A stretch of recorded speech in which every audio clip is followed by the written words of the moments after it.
Welcome to Headline to Heartline. She spent a lot of money that was indirectly supported by the public, and this is why you should care about what happens next. Not because Sarah Ferguson was ever paid by the government, because she wasn't. But for decades, she lived inside a lifestyle that only existed because British taxpayers funded the world around her. The royal residences, the security, the protection, the infrastructure, the privilege of being connected to a system most people will never touch. And as long as she lived with Prince Andrew at Royal Lodge, she benefited from that world every single day. She didn't pay for the palace grounds. She didn't pay for the estate's upkeep. She didn't cover the layers of protection. Those things exist because the public makes the royal machine possible. So even if she didn't swipe the national credit card herself, she lived a life built and cushioned by it. And when you look at Andrew, it becomes even clearer. He no longer receives full public funding, but he still benefits from publicly supported security and the use of publicly owned royal property. He lost titles, he lost duties, he lost his place in the royal spotlight, but he didn't lose comfort. And as long as Sarah Ferguson shared a home with him, she lived under that umbrella too.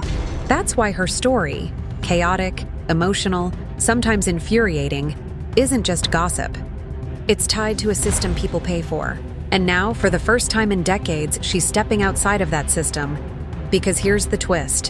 While Andrew is being moved into a big, special, highly protected private residence on the Sandringham estate, a retreat most people could never imagine, she is not going with him.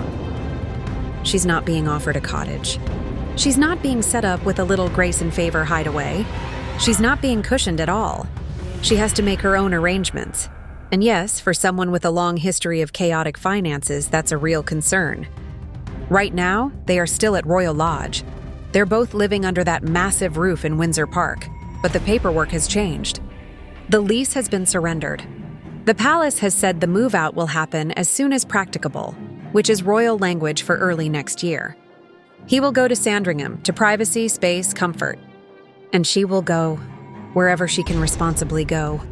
That's where the rumors flood in. Some say Windsor because of the daughters. Others say London because of practicality. A few whisper about some spare cottage magically appearing, but nothing is confirmed. Nothing is promised, and nothing is being gifted. And if you've been online this week, you've seen the headlines trying to turn this into a soap opera. Let's breathe and sort them out.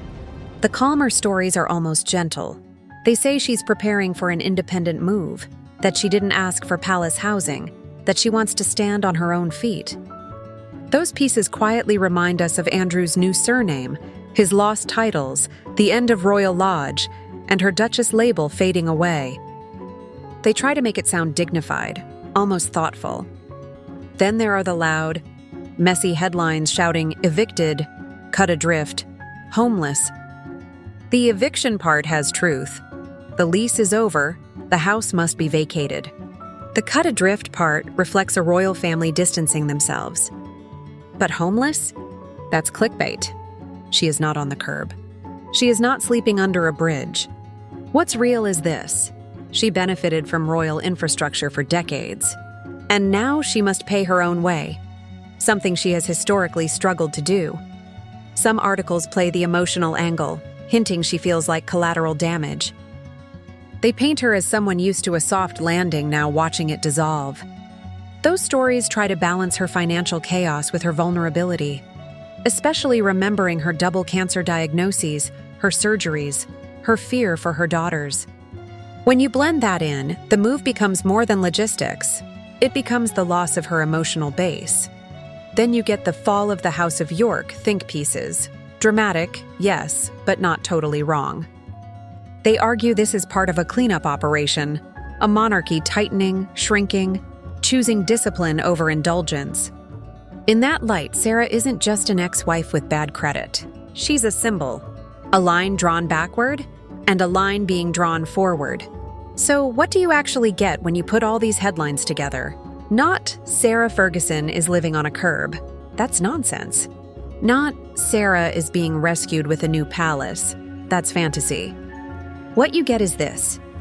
Andrew is being quietly placed into yet another large protected home. She is being told to leave the bubble entirely, with no royal cushion, no guaranteed safety net, and a long pattern of financial mistakes following her into the next chapter. People online sum it up in one sentence. She's not going to sleep on a curb, but she's not great with money, and she'll have to figure it out herself. And honestly, that's the truth. And in the end, maybe this whole situation is less about houses and more about the slow weight of consequences. Because when you strip away the PR, the palaces, the silence, you're left with two people who lived extraordinary lives, protected lives, even as their choices led them into darker places. Their long ties to Jeffrey Epstein's world didn't vanish just because the palace stopped mentioning it. They were never charged, never formally punished, never held to the standards an ordinary person would face. And the hard truth is, they probably never will be, so yes, losing Royal Lodge is small compared to the harm of the world they stood close to. Downsizing isn't justice. Moving out isn't accountability. But it is something, a shift, a crack in the armor. A reminder that even people born into immense privilege can eventually lose the walls that kept them untouchable. It's not redemption. It's not a reckoning. But it's a sign, however faint, that the universe, in its slow, uneven way, eventually asks everyone to live with the shadows they stood beside. And this moment, this move, this uncomfortable divide between their futures, might be the closest thing to consequences they will ever face. Thanks for watching. If you liked this, please like and subscribe, not just to follow the royal headlines, but to keep looking at what they really mean. Because stories like this aren't just about palaces and privilege, they're mirrors. And the more clearly we see them, the more we see ourselves.